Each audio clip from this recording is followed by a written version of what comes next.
Welcome back to the Weekly Juice. This is episode 20. As always, Ryan and Corey here, providing a nice episode for today. Today, we are bringing on Sarah Brandenberger, who manages a real estate portfolio, podcasting, and runs her own financial independence blog, all at the same time while maintaining a 9-to-5 job. She's well on her way to financial independence and should hit that financial independence number at age 32. People know her as Nerd's Guide to Fi on Instagram. She's got a pretty good following there. And she's built this from scratch, essentially. So it's pretty cool. Ground up in about 3 years, 0 to 25,000 followers organically. Yep, exactly. And going to hit financial independence like early 30s. She's a beast, honestly. She's very, very, very intelligent and has a strategy for pretty much everything she does and sticks by her numbers. So if that interests you, you are going to love today's episode. So tune in and welcome, Sarah. Sweet. Well, Sarah, thank you for joining us today. We're very excited to have you on. I'm very excited to meet you guys. Yeah. Great. Excellent. Well, if you could just give a little background on where you're from, your professional background, what you do now, and then if you could, what inspired you to join the financial independence, retire early movement?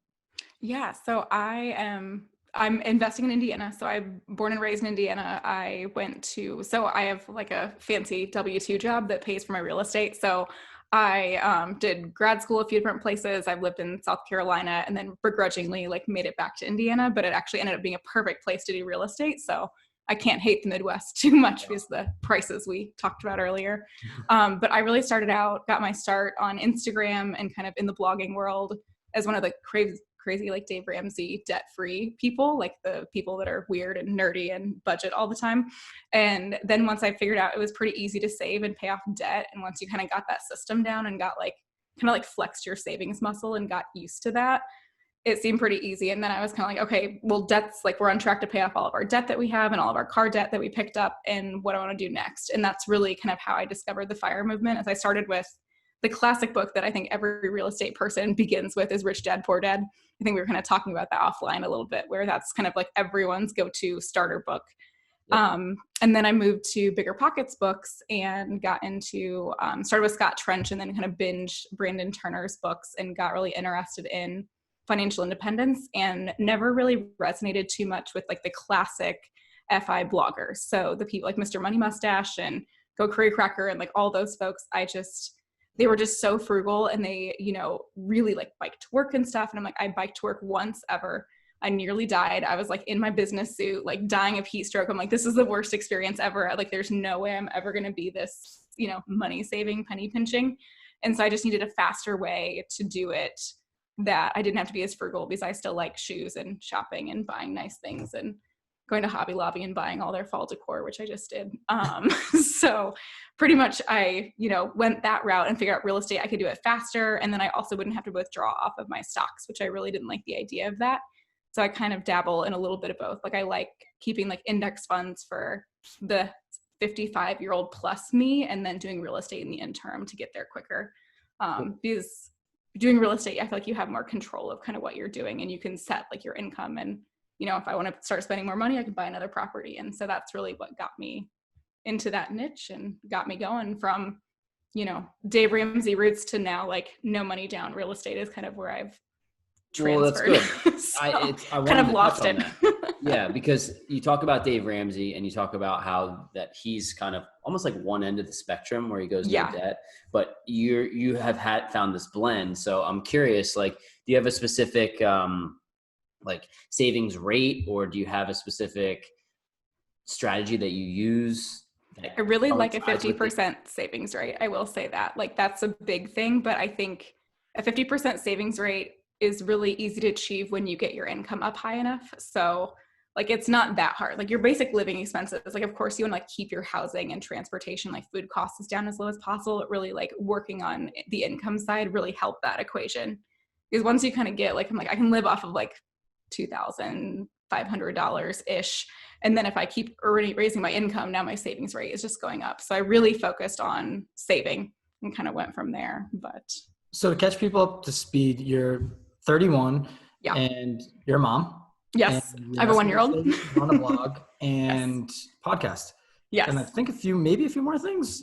You're an entrepreneur here. Yeah. So well, this year, it was the first year I was sort of like, I'm going to try to make money with my blog and my kind of Instagram community that I've built, because I spend so much time on there, and I'm like, well, it makes sense to kind of compensated for that. So far, I'm doing a terrible job. I'm like down $2,000, but because I like rebranded, I got like a real logo. I started working with a marketing team, and it's like slow going in the beginning, but I really want to do podcasting, because really one of my big heroes that I found early on in kind of real estate was Paula Pant, because she was doing real estate and she really resonated with me, because she's like, I'm not handy, but I can hire it out and I can run numbers. And I'm like, well, I can run numbers and I'm not very handy. I'm pretty good with the screw gun now, and I'm really good at painting. But other than that, like, you don't need necessarily those like DIY skills to do real estate. It's kind of fun, but it's not necessary. And so I think that kind of introed me in and kind of gave me the idea about like, she can kind of make a living off of blogging and real estate. And that's kind of where I wanted to go. And so she really hit home where I'm like, this is everything I like to do. And so I'm just kind of going for it this year. So cool.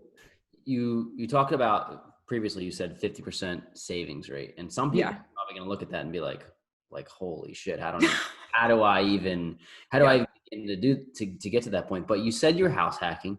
So if you explain like what you said you spend $2,500 a month. If you could just explain some of the things that go into having a 50% savings rate, I think people would say they might be able to pick something from here and there that they can put into their own life.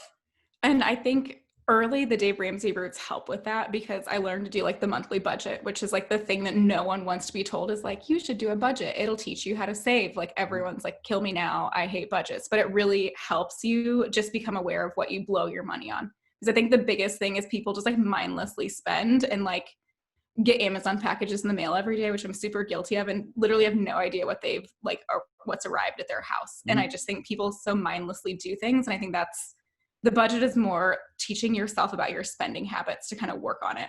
So that's kind of one thing that I think that's really key in the beginning, to just become aware of what the heck you're doing and to figure out, okay, how much is my housing cost? How much am I spending on my car and transportation? And then looking at these big items and saying, how can I get this cost lower? So I think like my house expense is like $1,000 a month. At least that's like my old primary residence. So right now I'm paying like $1 million mortgages. So I have my old primary residence, which is like $998 a month. And then I'm currently paying like rent on my like little land contract type deal I have set up on my house hack. And that's 80-40. So I'm not quite at the 50% savings rate anymore, just because of the season in life I'm in, but we're going to get back to there once I get this basement rented out. So you mentioned Dave Ramsey a bunch of times, and I believe we're going to keep touching on that throughout. If you could kind of just give his mantra and why you live by it, and kind of right. So Dave Ramsey is the hating debt person. He hates credit cards. He hates car loans. He hates pretty much all debt, even mortgages. So I feel like I like cheat on Dave Ramsey on a daily basis with my houses. But really what he teaches is just like, he does the baby steps. So you like save your $1,000 emergency fund. That's kind of step one to get your own little cushion. He kind of teaches you how to save, and then you pay off your debt smallest to largest. And I think that's so important. So that's kind of a big thing I hit on with like most real estate investors, even on my podcast, is just their relationship with debt as they've grown their rental portfolio. Because I found a lot of like very established real estate investors are actually very debt adverse personally. And so I think if you personally have a lot of debt, you're like this chaining and like tying you around. And like every time you go to get pre-approved at the bank for a mortgage, and you have like 1 million student loans, and you financed your car, and you leased a boat, or who knows what else people do nowadays, it really ties you back from being able to grow in real estate. And I think honestly take more risks in real estate, because you have all this other crap that's like chasing you around. And so I think that's something that I personally am really glad I cleaned that up, because I wouldn't be where I am today if I didn't figure that out and kind of learn about my own habits and realize that I don't need a brand new car to be happy. Yeah. Well, we always talk about happiness and like what it is, what the threshold is of how much you need to spend or how much you need to make for you to be happy. So I think it's cool that you've realized some of those things, that having a brand new car is not bringing Sarah. And it's really hard for me because I'm a car person. Like I love cars. Like I've had, too. Yeah. Because I'm like, I had like a Jeep Wrangler and a Jeep Grand Cherokee and like a lift kit and like all the stuff. Like that's just me. And so when Dave Ramsey, like in his little classes and videos, and, I listened to his podcast on my way to work every day for a while. And you hear him talk about like car loans are eating you alive. And I'm like, no, I love my car. Like it's like my little bubble of happiness. But now I drive like you can drive a 3-year-old or older car and be just as happy, with it as compared to something else. So cars are a hard lesson to learn if you're a car person. We both lived the lesson and we talked about it a little bit, but one of the stats that I'll share with the audience just from my perspective is that, and what I learned is that 60% of the depreciation of your car happens in the first 5 years. So that being said, if you look at how much you're losing each year or how much you lose when you drive it off the lot, if it's 2020 and you buy a 2015, maybe a 16, most of the depreciation's already happened. So like those cars are nice cars. Like buy a Mercedes or a BMW or whatever you want, but it's amazing how low cost the luxury SUVs and stuff become when you look at a 4-year-old. I was looking at like a Lexus 450h and I was like, that's my like current love in life. And I'm thinking about getting one. But if you look older, it's amazing how much the price drops. And then you don't have this giant depreciation expense you're going to hit with. And it's still pretty. Very few, fellow moms will know that it's a few years older and I'm not like shackled with this crazy debt. So, well, I think it's more so about, you don't have to cut everything out. You had a 50% savings rate and you love shoes and you love cars and you love nice things.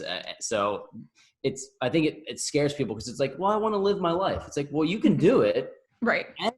Money and then live. I think it makes you realize how wasteful most Americans are when you're like, it's not that hard to save that much. Like, I think I'm not close to that 50% yet because of all the mortgages that I'm currently, with, but I will be in about a year. So it becomes easy because once you like know what your lifestyle is and know like your car expenses, it kind of becomes a habit. And then you like sit there and kind of wonder like why the rest of America is always so broke, because it sucks for a year or two until you get your ducks in a row. And then once you figure out like you have a car that you can actually afford and you don't have payments and, you've gotten your housing expenses a little bit lower and you figured out how to not blow $1,000 in groceries every month, you can do pretty good.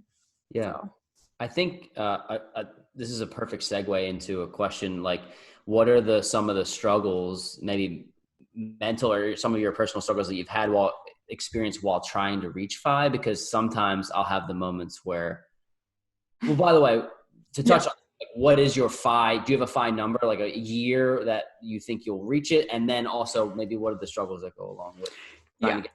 So I guess there's kind of two approaches. So like, first of all is like, if you run your like Mr. Money Mustache version, like the 25% rule, like you run that number, I think ideally in a perfect world, I've always had $3 million in my head. Like that's kind of my goal. Like someday I'll feel really comfortable there. And so that's not really close. Like I'm really probably 1.5 if I do the 25% rule, just where I'm like comfortable, because I really want to live a life where if I want to like go shopping every month and like spend a ridiculous amount of money, it's not a big thing. Like I'm not trying to live under a rock. So I really like a healthy, like a fat fire number. But that being said, with real estate, you kind of like reverse engineer it in a way where you're like, this is my budget. And now I need to like buy a house for each of these kind of line items is kind of how it makes sense, I think, to break it down where you're like, okay, if my housing expense is $1,000, how much, real estate will it take to cover that expense? And you can kind of like break it down that way. So interestingly with my house hack so for those of you that don't know, or I think I announced it first on like Real Estate Rookie that like me and my husband have separated. And so once all the dust settles from that and like all the properties are split, I think I'll be FI in a year. Wow. So because of the house hack, and I don't like need a lot of living expenses. And so the downside is I think I have to figure out a new car situation because, so I used to travel for my job and I got a company car and now I need to like probably switch jobs at some point around here because so now I'm car shopping. So I'm like, I might shackle myself with debt for about like a year, but I'll pay it off fast. So, but I think really like lean fire, probably a year or two, because I don't have a lot of expenses. Like I've done a really good job of kind of getting my footprint really low and kind of what I need to live off of, but that's taken years to kind of get there and minimize and deal with my like Cricket wireless phone and all that stuff. To that point, we have people that are very much so in the beginning of their financial independence journey, or just potentially due to listening to the podcast and hearing guests on the show, they're like, hey, like I'm interested in that. How do you track your personal income and expenses and manage your budget? So I use EveryDollar because I'm a Dave Ramsey nerd. And so I still use EveryDollar. So it's the Every Dollar app just with Dave Ramsey. I tried the YNAB or like the You Need a Budget, and it just like, it had a whole user's manual, and I just couldn't with that. So like Every Dollar is just really easy. And then I also use Personal Capital. So I do that to like track my net worth and kind of see where I am, and then use that to like make sure that my expense ratios on all my investments are low. So if you haven't done Personal Capital's little fee analyzers and their retirement calculators, they're pretty awesome. I know you have on your blog basically a few tips for people to cut overspending. Maybe people that have cars like shopping. Would you mind sharing those? Trying to think what all we talked about on there. I know cars are always my big one that I talk about, because that's like my personal nemesis in life, because I learned my pretty car was killing me. But other than that, I think the main thing I like to talk about is, you can do so much to like cut out like coffee and shopping and everything, but like people really ignore like the big three, like your income, how much debt you have, I guess that's kind of the big four, your transportation expenses, and then also your housing expenses. Like people just don't look at the big guys, and if you can make moves on any of the big ones, that's really where things start to take off, because I think you can do so much like money cutting on the other end on little stuff, and at some degree you have to get your spending under control, and you can't go on shopping sprees and buy ridiculous things, but there's only so much you can do to the grocery budget that will help you. But if you can figure out how to fix your housing or minimize your transportation costs, or kind of dive into that and get creative with your housing, that's really kind of where I'm after and what I'm working on right now. So I think that's a really good point, Sarah, because I was doing I love drinking coffee, and I think that a lot of people think that like, and I don't like making coffee, by the way. I like buying it, and I just like, it's how it is. So like but I was doing some math the other day, and if I buy coffees at, $2 a piece, whatever they are, if I bought it every single day, which I don't, but $2 a piece of the month, that's $60 a month. And I just don't think it's going to move the needle that much in terms of like getting me to FI. So I don't think people need to be like, don't eat out at Chipotle, or don't do those types of things. If you do it every single meal, every single day, it will add up. Right. Getting $1 coffee a couple days a week is not going to make or break you. I think it's not about depriving yourself really, but yeah, I will say in the beginning though, I really had to like do the basics, like the fundamental things, like stop using credit cards. Like I needed to carry cash more. I think like 1 month, like I hate cash, but doing a cash month will change your perspective on just how you're spending. So I think it's like little tweaks where like, if I can survive 1 month of doing something differently, that really helps.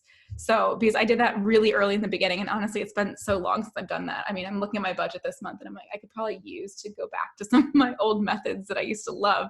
So I think the big thing, was just like stop spending on plastic, because Dave Ramsey always quotes like, historically, you spend more money, just like the data shows right now, that you spend more money swiping a card than you do paying cash. It's just a behavior thing. And so if you really need to like cut in certain areas, like, you're overspending and you just have to like get your shit together. Can I say that on your podcast? Oh, that's my favorite adjective.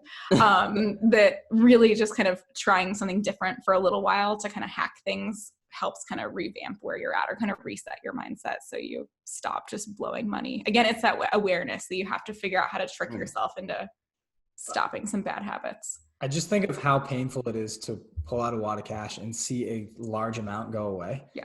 Also, like breaking $100 bill, it like kills you inside. I don't know if you've had that, or like even like a 50, you just like don't want to, because I swear as soon as I do, it's magically all the rest is gone. But then you're so quick to swipe a card, and then you're like, I'll just transfer whatever, $1,000 or something like that to pay after a credit card bill, or $500. You're like, if I had to do that in real life and hand someone $500 to pay off a bill, you'd be like, oh, that was a great day. I'd be miserable. So I think that's a great tip.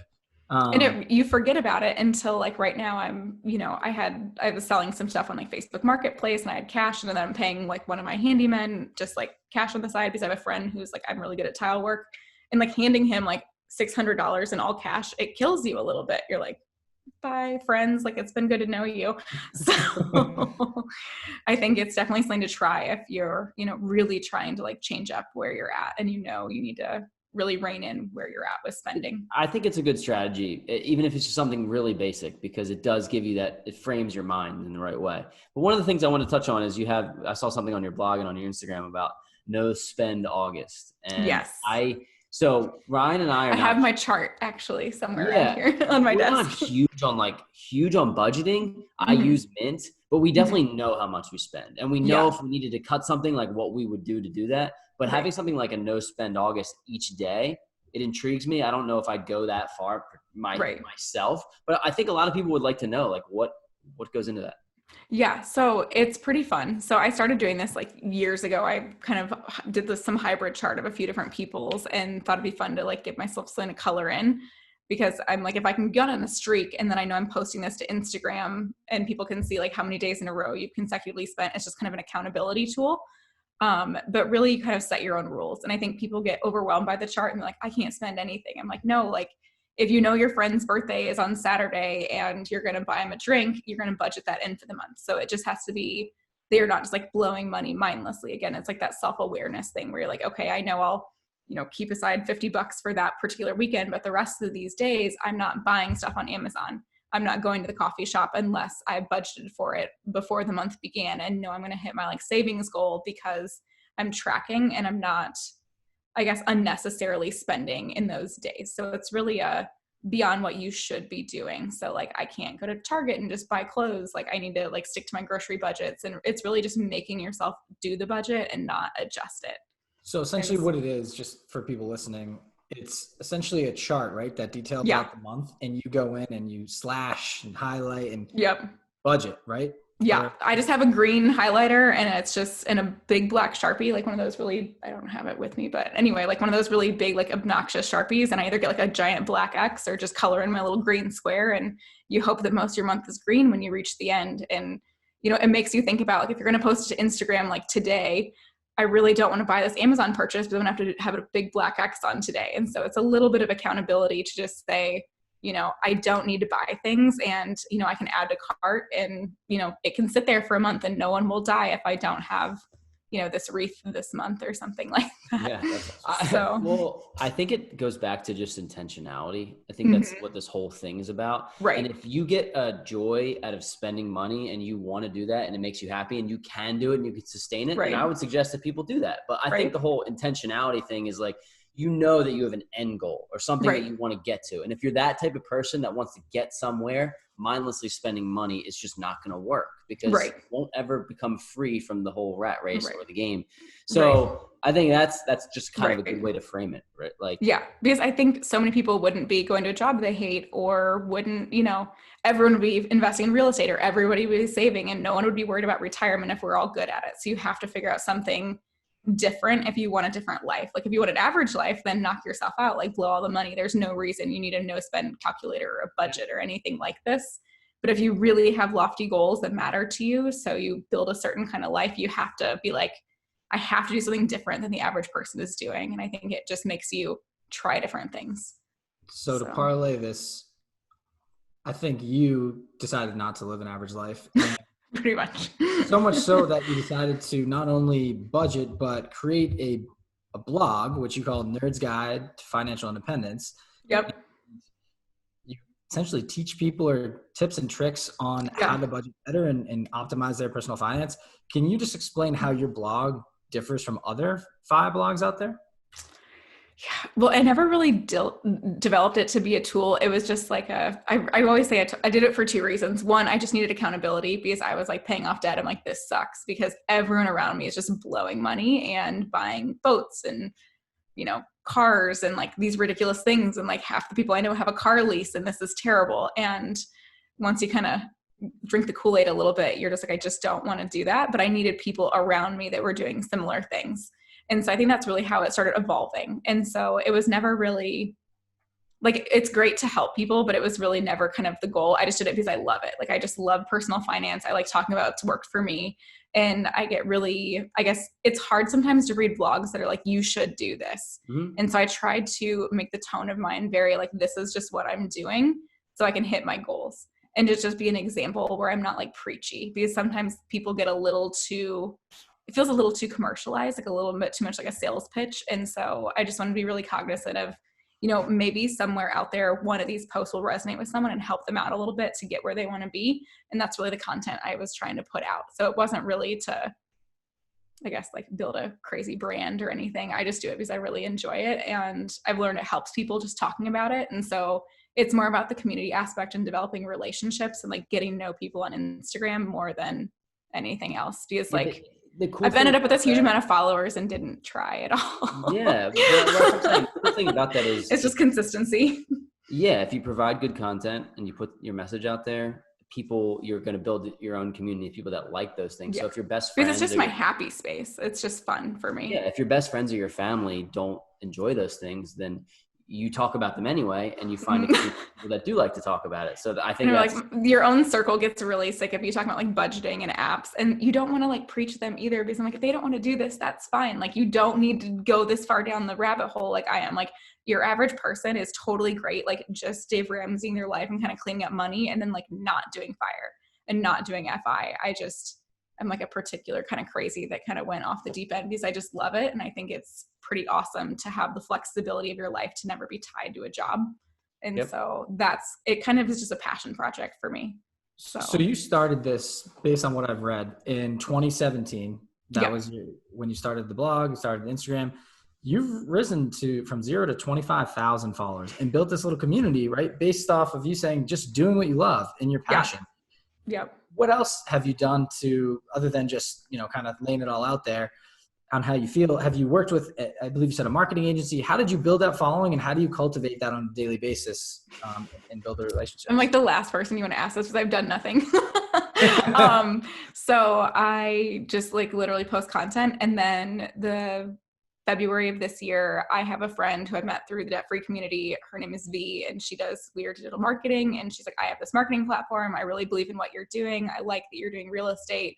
She's like, do you want to like make a go of this? I'm like, might as well give it a try, because I spend a ridiculous amount of time on Instagram. And so we just started working together because we've always been really big fans of each other's projects and what each other is doing. And she had a logo person, and I'm like, that sounds fun. I like, good visuals, and marketing's kind of a good time for me. So we just kind of started out that way just to see if I could, earn a little income, because I'm like, the end goal is financial independence. And if I can do it in this way too, doing what I love, that'd be pretty awesome too. So might as well give it a shot. But like, granted, I'm significantly in the hole now because working with the company to kind of work on like pieces and editing posts. And my biggest hurdle was moving everything from WordPress. I'm in Shopify now because I really wanted to do some like fun products. Just because that's something I was always kind of interested in, is putting out things people can use. And so the migration from WordPress to Shopify just scared me. And so that's really what I wanted, someone that knew what they were doing to do that migration and put it together a little bit nicer than my DIY version on WordPress. And I don't enjoy the logistics of the blog part, so outsourcing that was a big thing. 2020 is my outsourcing year also, of just like getting rid of everything I don't like and like actually putting out blog content. Like I'll write it and then having someone else like, here you go, here's like the baby I wrote, you can stick it on there and make all the, other parts happen is nice. So someone else manages it, you and your partner? Mm-hmm. Oh, yeah. Cool. Right. So the lady who does my marketing, like I pretty much just write content and then she puts it out there and makes all the pinnable posts and everything and does that piece. So I'm still writing everything. And then we've done a couple like co-posts together, but mostly we're working on kind of building up the content that's on there. We love your story about FI, and then you're putting your message out there. People are listening. You've built this community. And then I want to talk about how real estate ties into that. What does your real estate portfolio look like? Right now we have the single family home we bought first. I guess to begin with, there was like house 0, which was a live-in flip that we did. We started that way. And then sold that house on 5 acres and bought 2 smaller properties. So one is my former primary residence, and then our first rental, which is like a 2-bed, 1-bath. It's so cute. It was definitely like an emotional purchase, but it's not like the numbers are still pretty good. So it's still one of our best houses because people just love the property, and it's really nice for this family that's in there. So we have like the easiest tenants ever. And so that was our first segue into rentals. And then from there we purchased a duplex and then another single family home. And then this year I did my first like seller financing deal, and essentially I'm like on like a rent to own ish contract. So essentially I pay rent every month, and then I'm going to place a tenant in the basement, which I'm paying to renovate. So basement's getting a full renovation. We're converting it into a 2-bed with like a home office / optional 3rd bedroom, I guess, space. that I'm going to run out, and that will cover my living expenses and utilities and things. And then I'm going to refi out of this in about a year. So hopefully do my first like BRRRR deal is the goal with that. So. All right. So you just named about pretty much every single strategy that goes into real estate. Like you literally live and flip, BRRRR, house hack, single family, multifamily.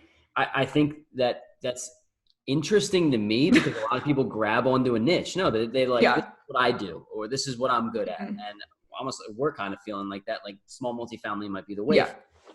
I'm team small multifamily also. I think I really like a single family home or like a duplex. I think that's a good number. So you don't have like tenants ganging up on you. Like I'm not super interested. Like the numbers on a triplex and a fourplex are always so appealing, but I'm really focused on like easy and like low turnover. And I think that's kind of the sweet spot. So I guess if I had to like give myself a niche, I'm with you guys on the small number of units, single family. I always want like several ways out of the deal. So anything over a fourplex, I'm not really interested in going that way because I like to be in the primary residence kind of market. You purchase properties in all in Indiana? One's in Michigan, but we live like right on the Indiana-Michigan border. And so it's like 10 minutes away. So okay. So what is your strategy at how you go about purchasing these properties in terms of even like numbers? Like how do you formulate it? Yeah. So 1% rule matters to me in Indiana, but again, that's more of like a fire type, I guess, mentality where you want, if I'm going to choose to put my money into real estate over index funds, the 1% rule matters.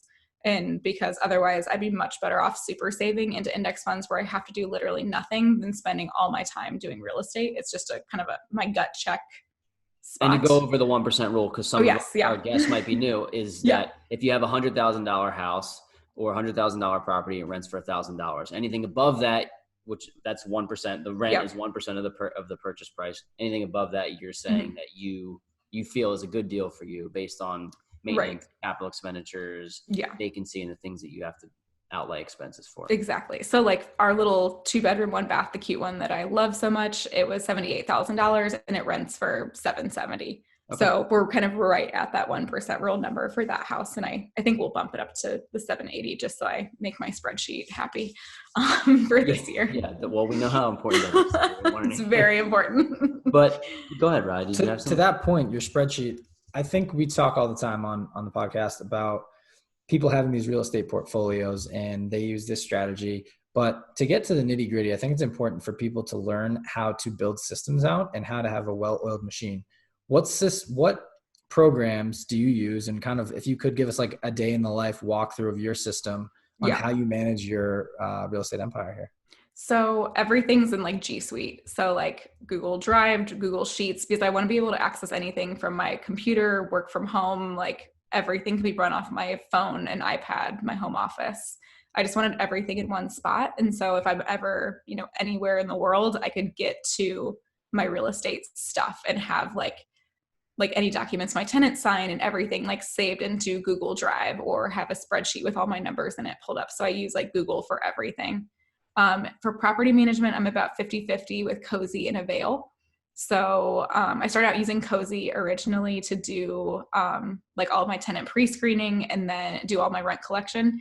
And so I literally don't give my tenants an option to do rent in any other way besides electronic. Like if they say like, no, I won't, collect rent from you, I'm like, sorry, you can't like have this house. I inherited tenants, right? And they get paid in cash. And honestly, I don't know what's going on with you and the USPS right now. I wasn't going to dive down this rabbit hole, but like it's been like 5 days since I've gotten mail, period. So like, oh no, I keep having this problem as well. Yeah. Okay. So I'm not alone, but you're not alone. Do you have a strategy for tenants that get paid in cash? I mean, I guess they could. Yeah. So I suffered my way through, I guess tenants I make pay in cash. I had 2 inherited tenants and they were just a hot mess all over the place. But the duplex we bought was in such terrible shape. I honestly feel like I should like pay them to live there. It was so scary and like mal-maintained. And so I would go pick up their cash and just suck it up because I knew eventually the one tenant was on house arrest with her like ankle bracelet and couldn't leave. And so I'm like, I can't tell her to like get to somewhere to like drop the money in the mail because she literally can't go anywhere and she gets paid in cash and you're not going to like stick that in your mailbox outside. And like, it's a Class C neighborhood. And do you really want to do that? And so I have bit the bullet on inherited tenants for a little Yeah. while, knowing that like once her house arrest is done, we are parting ways, and then we're gonna remodel this. And we talk about this too. Like when you're bootstrapping, and like this, to reiterate what that even means, like when you're first getting started, you're probably going to have to do things. And I have had to do things that I wouldn't even preach for people to do, but I know I have to do it just to get out of my own way real quick, experience it, and then say, oh, wow, I shouldn't have done that. I'm going to move on to this next strategy. But sometimes you get caught in a scenario where you just got to make it work. So it's, and she was great. She paid in cash in full every month. She always had it on the first, but she couldn't get very far. So you figure it out. And you don't love it, but you're like, also I'm getting paid. The house is in terrible shape, and it's a win-win because she needs to stay there until her, house arrest is up. And then, I'm not in a huge hurry to remodel this because I just put like a 25% down payment on this property. So I'm going to ride this out until she's ready to leave. So. Well, you talk about down payments and you talk about your portfolio, but in terms of actually purchasing properties, I know one of your strategies is portfolio lending. Yes. Can you talk a little bit about how you get into portfolio lending? Because Ryan and I had an experience where we thought we can get a portfolio loan, and we realized the properties that we were looking for might not be potentially worth as much money as like the minimum for portfolio loans. But can you touch on what your strategy is? Yeah. So I started so everything was conventional mortgages first. So I started out like super Dave Ramsey with like the first house that was my primary residence, and did like a 15-year fixed rate on a conventional loan. And then realized I hate 15-year fixed because it gives you no flexibility. And so I'd always take out, like I'm hotting on to the long and slow debt train. Well, we always say if you have a 30-year fixed and you want to pay it off in 15, you have that option. But if you have a 15-year fixed, you can't pay it off in 30. And you're just kind of stuck there. And there's no real difference with paying a 30 like a 15, as long as they don't mind like the prepayment. There's no prepayment penalties, but most people don't do that. So, just checking with your mortgage, I guess, broker, there's not really a disadvantage to doing it the other way, except like in dire times, it gives you options. And so I guess that covers loan terms. But then the next one was also a conventional mortgage, and then the duplex was a conventional. So those were both 20% down. And then we quickly like ran out of steam on money because you can only save so much. And, we're buying, the duplex was $95,000. And then the other single family home was $64,000. And so saving those down payments, like we had a really good savings rate, but you burn your money so fast doing it that way. And then we have this like terrible looking duplex that we need to remodel. And then, so that's where portfolio loans came in, because I'm like, I have like $10,000 and there's this $64,000 house that I would really like to buy. And I don't have enough money to do a 20% down payment on a conventional mortgage. And so I literally heard from the Stealthy Rich on Instagram that they do most of their properties with portfolio loans, and they do a different situation that I do. So each of their houses is on a separate individual portfolio loan per property. And so I did not know. I just went to the bank and said, like, what do you have for me, pretty much? Because I was like, I just need to see if I have options. Like if there's some humanly way to purchase this house at such a good price, I'm going to do it because it's in a great place. And so I called like 4 different banks and said, do you do portfolio loans? And then several confused people told me they had no idea what I was talking about. And then a couple people said yes. And I'm like, great, can I meet with that person? And so I just like took all of my normal like mortgage conventional lending materials. Like I took like our profit and loss statement, our rent roll, kind of like any financial form that said like I know what I'm doing. And I, into the bank with me, and brought my little folder in and said like, hey, like I didn't even know it was commercial lending at that point. Like I still didn't know really what portfolio loans were. I just knew I had flexibility with them. And essentially what they said was they would do a package on all 3 properties that we own. So if we refinanced the duplex and then our first single family home with this third one, they would let the total loan to value of the 3 collectively be like 80-20. So essentially like you'd use a little bit of equity in our other 2 properties to enable us to buy the third one, even though we didn't have like the full 20% down for that house. I could like borrow a little bit off our other properties and combine them into like a loan over all 3. That's a really good strategy for time. This confuses people. Like I totally confused Felipe with this the first time I explained it. So hopefully I'm doing a better job at this. Time like now where you might be seeing rates as low as like 3.2%, even on investment properties. Yeah. If you had a 4.75% interest rate 6 years ago, it totally makes sense to combine them and put them on this. And we got a better rate on all the other 2 loans that we had because interest rates are going down. So I got a better rate in our other 2 properties. And then I think it only took us like $12,000 to close on a $64,000 house. And I needed, like, if I would have done it a different way, I would have needed significantly more down payment. And so it was really just a way to kind of use a little bit of the sweat equity we had in our other properties, which wasn't honestly very much, but I needed just enough to like make the deal happen, and we figured it out. Well, there's a lesson in there, Sarah. The lesson is, if you don't know what you're doing, just call and talk about what you don't know, and then someone will point you in the right direction. Right. I'm like, is there any way, because I was thinking like HELOCs or some kind of like line of credit situation on our primary residence, because I'm like, I just really want this property. I know it has great numbers. I know the neighborhood. It's going to be a good investment. Like essentially asked them like, what choices do I have? And then they told me you could combine 3 properties into one. I had no idea. Which sounds ridiculous, but again, like, you're going to the bank and you can ask them what options they have for you, and they'll either say, no, ma'am, we can't help you, and walk you out the door, or you might get a yes. So pretty cool. Cause you say, I have a portfolio loan. I understand how to do portfolio lending. People might look at you and be like, you must have been doing this for 20 years. Yeah. You must be. And Sarah just took advantage of opportunities that she had. And now that's you're a portfolio. You have, because people keep being like, oh, you're really good at creative financing. I'm like, I don't know. I just ask a lot of questions. I'm like, how can I make this happen? Because I know my numbers are good and I just need to make this deal work. So yeah. Cool. Talking about your numbers, when analyzing your deals, do you use a specific calculator or a specific website? And then how did you learn? I know it's very daunting for people. Yeah, it's very daunting because there's a million different ways you can do it. And I feel like you can sit there with your own spreadsheet forever and like make the numbers look better. And that's a danger, I guess, of running the numbers.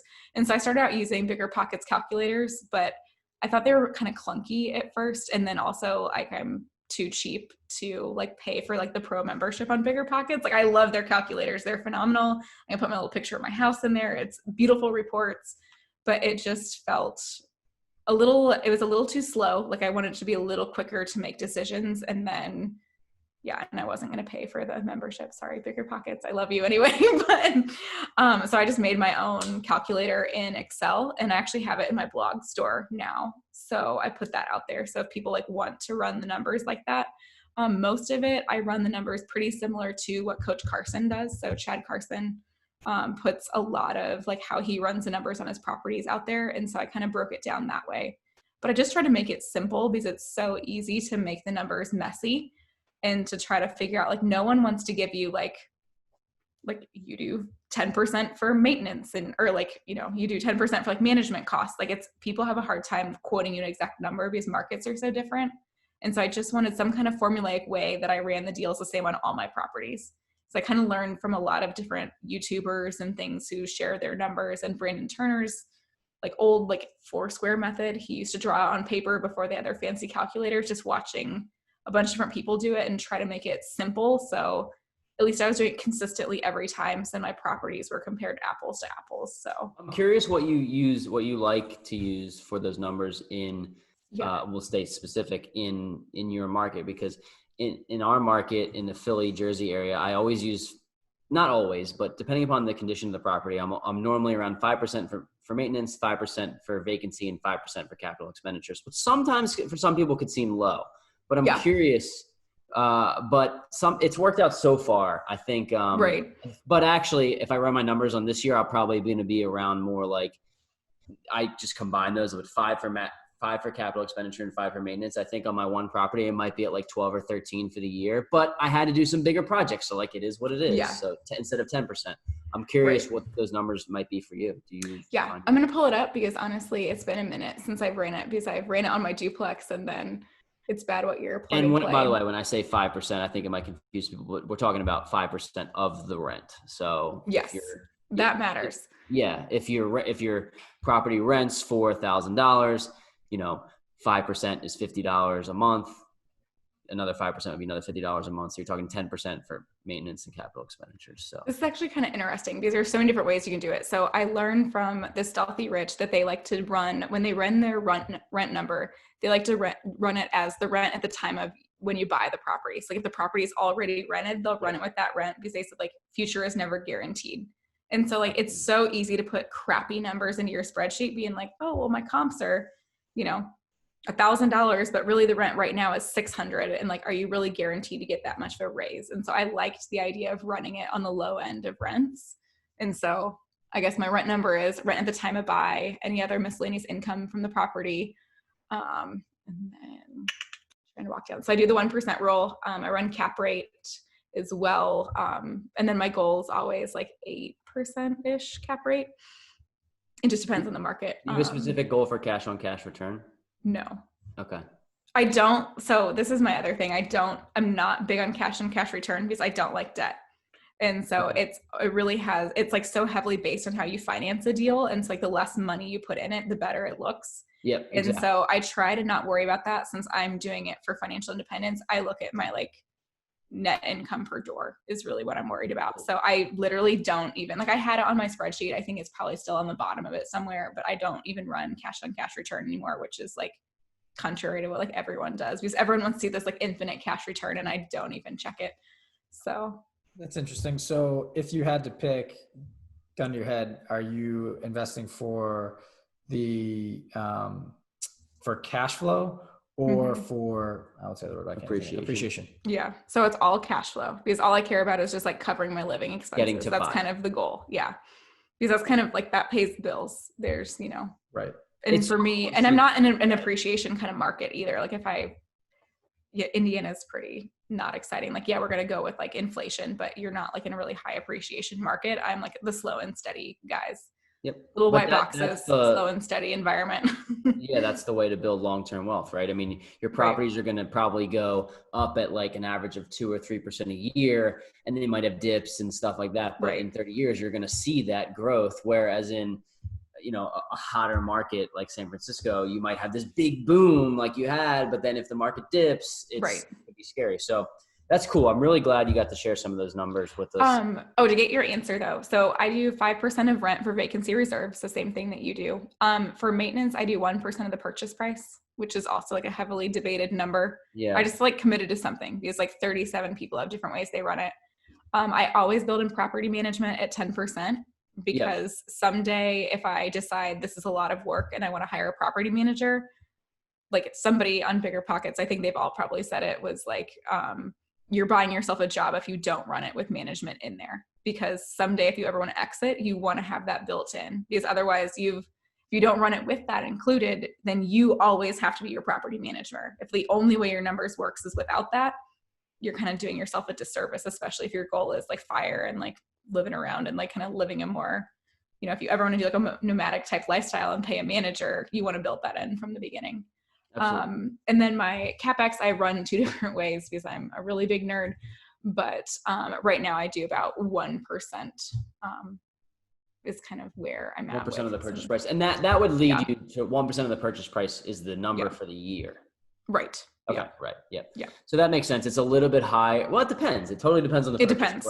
But I tend to be heavy on like repairs early, but I also have a couple properties where we did like heavy repairs and everything, but like my HVACs are still kind of old. So I find that's like a pretty good number so far, and we'll see how it plays out. What we found is that if you do the repairs up front, you do them on time, it's going to prevent bigger things from happening down the line. So it's like I had to bite a bullet like pretty quickly into putting new windows in and doing and one other project. I'm forgetting what exactly it was, but it was a decent amount of money, and I'm thinking, you know what? I'm just going to do it and get it out of the way. I won't have to worry about it. We put a new roof on a property that was terrible, but you just know you going into it that's what we were going to be.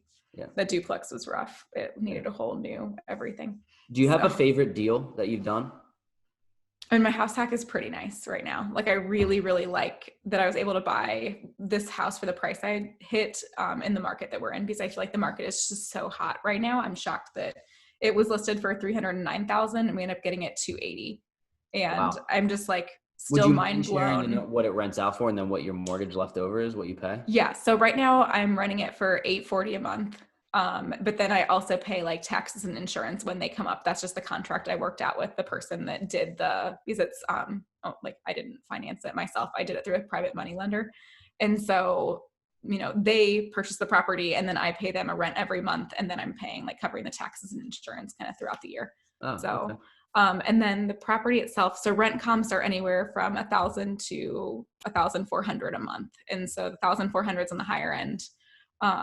But I also feel like I can be pretty picky because the market is so hot where we're at, and I'm in a really, really good location. Like I'm probably in like an A- location. So it's by far like our best property location, or my best property location. So. Awesome. So we touched on a lot of stuff. I think that the details and the numbers are they're great for people to, now somebody has a new strategy. If I say I use 5% of the rent for vacancy, CapEx, and maintenance, and then Sarah says use 1% of the purchase price, it just gives people their own tools. Right. And there's a billion different ways to run it. And I liked the idea of just picking one and going with it and just doing it for all your houses. Because I think people will get stuck in the, how do I make my spreadsheet? Well, it's analysis paralysis, and then you never end it, and you just keep running it. What if this happens? What if it gets struck by lightning? I mean, there's so many things that can happen. You just eventually have to dive in. So before we wrap, I think you touched on it a couple of times throughout the episode. You mentioned some big names here in the financial independence movement in real estate: Felipe Mejia, Brandon Turner, and it just so happens that you were recently a guest on the Bigger Pockets Real Estate Rookie podcast. Yes. Can you share some of your experience on that? I'm sure some of our listeners will love to hear from. We had a really good time. So me and Ashley just get along really well, and we've talked a long time because she just amazes me how she does her portfolio, and the deals she finds in her properties are just ridiculous. But me and Felipe actually got to know each other when I was in Nashville, and he essentially taught me how I'm doing this current house hack. So that was kind of our big thing we talked about on that episode. Was he showed me that most of his business model is based on buying a single family home where you remodel the basement in that into a second unit and make it like an up-down duplex. And so we talk about that a little bit. We go through the portfolio loans again. So if you're interested in that, I think we talk about it in a little bit different way. They had some other questions because I think portfolio lending is kind of like the Pandora's box that people don't know how to approach that. But yeah, we kind of dive into like the idea of how I approached like private money lenders to purchase this house and how terrifying that was, because you just feel really weird asking people like, hey, you want to do a business deal with me? So we kind of dove through that too. And that was fun on the podcast. But yeah, he taught me a lot about kind of the mechanicals of properties. So like the house I bought had a full kitchen and a bathroom. And so it already had plumbing to support 2 families living there. It had the plumbing to support a second kitchen and bathroom. You didn't have to upgrade anything. Looking for something with like 200 amp service, like basic fundamentals of the house structure that you look for when trying to do a simple renovation like this and keep it at like, I don't know, $10,000 to $12,000 and not cost an arm and a leg. So awesome. Cool. Very cool. Yeah. So the last segment of our show we call the last drop. And essentially what we're looking for here is if you could provide people with a tangible resource that they can take home, write down, download, whether it's a book or an app, something that you've utilized to help you amplify your journey to financial independence. If you could. So by far the best book I've ever read, which everyone thinks it looks really boring, is The Simple Path to Wealth. And I think it's really good, especially for real estate people, because they tend to be like very afraid of index fund investing and the stock market and kind of this whole Pandora's box. But I think it's really good to diversify what you're doing also. And I really, truly think like if you read The Simple Path to Wealth, you will know how to just like invest. And now I'm like a set it and forget it. Like I have my 401ks automated. It's very easy. I have a couple IRAs, but they're all invested pretty similarly into low cost index funds. And it makes it not scary. And the guy originally wrote this book for his daughter because she had no interest in personal finance at all. And he's like, how can you not care about personal finance? This is awesome. And so he wrote it in kind of like a humorous, funny way. And he's a really good storyteller. So it's by J.L. Collins. But that's like the foundational book that I think everyone should read. So I really think you can pick that up, know how to set up your 401ks, and then never look at them again for the next 30 years. So just it's pretty to piggyback nice. on that. That's huge. So thank you. I'll be picking up a copy here because I know I haven't read it The yet. cover looks really boring. I wish I like want to like do a recover of it because it just looks like nothing you'd ever want to read, but it's very good. It looks like it's going to put you to sleep at night. Do you manage your investment funds yourself, or do you have a financial planner or someone that works along with you? I DIY everything. Yeah. So I do all of my own. That's a dumb question. Yeah. We should have known. I also have really strong feelings about financial advisors, but I mean, I saw a financial advisor for the first 3 years, and by the end they're like that looks nice, Sarah, good job. And that was like all I got. So I'm like, okay, I don't need to continue doing this. I'm fine, because I just wasn't interested in doing anything fancy on the investing side. My passion is really real estate. And I think that's where you can like build deals and your time is well spent. And then also like every data on investing ever says people are just really bad at picking stocks and understanding businesses. And there's so many like minutia things you have to understand about investing to invest well. And I don't have time for that. Like, I just don't. Like, I have a day job. I like real estate. Like, there's just no way I would ever beat the markets. And so why bother if you can just like buy an index fund and hit the market return rate? Because most people think they're overachievers and they actually perform the same as the S&P 500. So why bother trying?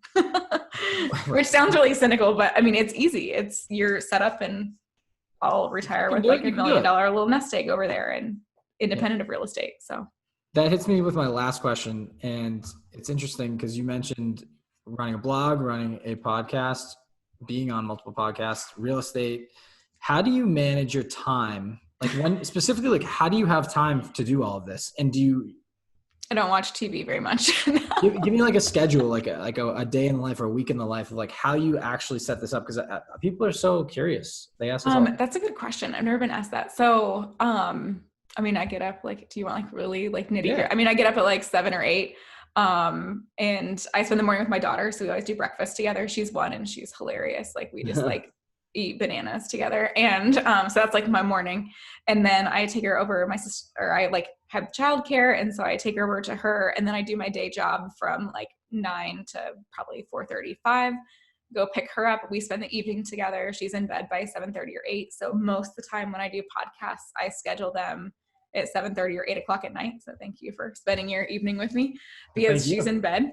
And so most of my podcasts are recorded kind of in this time block. And so usually evenings, I just spend an hour or 2 at night doing something that I enjoy. So podcasting, work on blogs, doing like Canva stuff, just like doing like graphics and things. And so, because this is just really the year that I was like, this is going to be my focus. And, you know, that cut out a lot of like HGTV watching. So like when everyone's like talking about like binging TV, like I just don't. But it saves me a lot of money because I don't ever need, like, I don't really need TV. Like I have Hulu for like $5.99. And then me and my daughter like have like HGTV playing in the background while we're, you know, hanging out at the end of the night and just chilling around the house. And then, you know, do blog stuff at night. And then, you know, occasionally I went through like a TV binge a little while back, but most of the time my evenings, like just for 2 hours, are that's when you run podcasts, your stuff. business. Yeah. Yep. So I also have a work from home job, so I have a little bit of flex in my daytime. So occasionally I'll do podcast episodes during the day, but then I adjust and like we'll do some work stuff later at night. So work from home is definitely a key part of having flexibility to like meet contractors and do kind of like the renovation type stuff. Absolutely. So I will say that's really important. So, but like the blogging, podcasting stuff is like my evenings. Cool. So last question. I know I lied last time. Probably time for. How do you plan on monetizing your online presence? I know we talked a lot about it, but specifically, I'd love to know how you're going to drive revenue. I mean, so far Anchor's been really nice to me. So I just started running like their own ads supporting their platform. And I think I'm like up to $15, which is like the biggest amount of money I've probably ever made off of anything.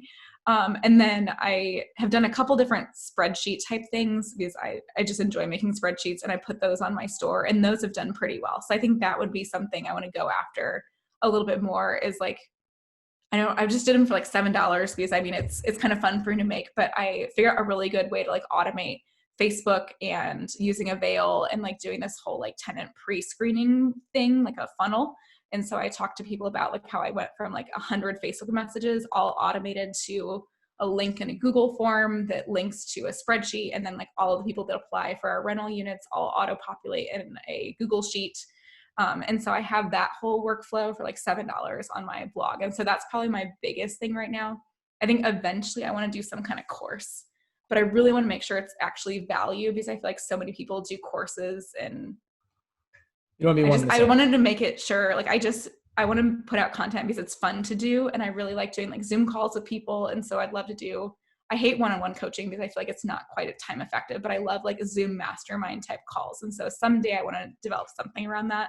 I just haven't figured out what that is that brings enough value to make it something I want to like put my name on and say like I just feel bad making money off of people essentially. So I'm just trying to do it in a very ethical way, and I haven't pinned down like what would add the most value to people yet. Yeah, and awesome. So someday I need to come up with my like big product, but I'm really good at like the base, like, I don't know, business funnels. If people are business people, there's like a funnel structure you do. Like Instagram's the bottom of the funnel, and then you work your way up. And so podcasting is kind of like my highest tier probably. And then at some point I need like the big product. I just haven't nailed down what that is, because it makes me feel uncomfortable, because it's weird to think about it from a business standpoint when it's kind of your passion for so Our long. producer's nodding his head. The sales funnel Yeah. with my hand gestures. Yeah. So, well, I went to business school too in my spare time. We keep mentioning your blog and your Instagram. Where can people find you if they Instagram. love the episode and want to learn more about you and connect? And yeah, so Instagram will be my number one thing. Like I've just put everything out there pretty much. And then right now for the podcast, I'm mostly doing guests, but I'm going to start doing my own posts. My like personal life was on fire for so long. I'm like, no one wants to hear what I have to say about my personal life right now. But now I feel like I have my ducks in a row a little bit, and I'm feeling better about everything, and, you know, got my mindset around like what I want to be and like where I want to go.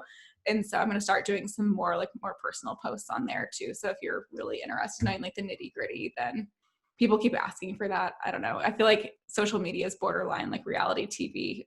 I was just talking about that with Josiah Smesler, where we're like, it's a little reality TV version. Yeah. So there'll be a little more of that coming out kind of this year to give people a variety. So probably podcast, Instagram are the big guys. So what's your handle across the board? So at Nerds Guide to FI or FI. So it started out Nerds Guide to Wellness, and now it's Nerds Guide to FI, just because at some point I thought I was gonna do some like exercise thing on the side, and then I don't exercise. So it just became financial independence and full on nerd. So awesome. Well, we appreciate your time. Thanks for coming on. We think, we wish you luck. I think we'll have to follow each other. I feel like we're pretty similar in age, where it'd be fun to see like how our portfolios grow and things, and absolutely. what you guys are working on. Definitely stay in touch. 100%. 100%. Yeah. Someday I'm gonna have a really cool like meetup event. That was my other like big product I might do, is some kind of like meetup. We'll be there. But like COVID really like crushed the dreams of everyone. Let's not have it in Indiana. Maybe let's go to Cali or Miami or something. Yeah. Like, no offense, you know. What, you don't like the cornfields? I don't understand. No, that would be great. We're there if we're invited. Sounds good. Yeah, no, definitely. It'll be like all of the bloggers and Instagrammers of real estate. So yeah, awesome. The community, so it's big, but it's small. You mentioned like 4 people, and there are next 4 episodes. Perfect. Yeah. So it's you'll be really excited to talk to this guy. So yeah. Cool. Thank you. Sounds great. Thank you again. It was great meeting you guys. Thank you so much for having me.